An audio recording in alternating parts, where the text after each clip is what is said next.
My advice for preparing for the first day of placement, take a deep breath to begin with. It can be really scary, but the nerves are just nerves, like it's not your reality of what's going to happen. A really key thing that I wish I did a little bit better was preparation, and that could be if you're heading into a 12-hour shift or a 9 to 5 in a community placement, you need to make sure that you're fueled. I would totally recommend students to prepare their meals, snacks before, maybe a few days before, so they don't have to worry about that in the week, because it is tiresome, it is hard work, and the last thing you want to do is to get home and cook like 4 meals for the week. Make sure that you're prepared to what you're going into. So if you're going into a placement and you're on a ward that you've never been on, or you're in an area that you've never thought you'd be on, my recommendation would be to get in touch with that ward, research what sort of treatments they offer.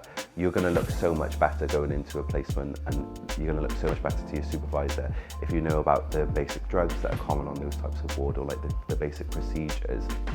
Decompress after placement. For me personally, the gym was a massive thing. I don't have to plan what I'm doing. I just show up, work out for an hour, and then I head home and I go to bed. So for me, getting the endorphins going at the gym is really important.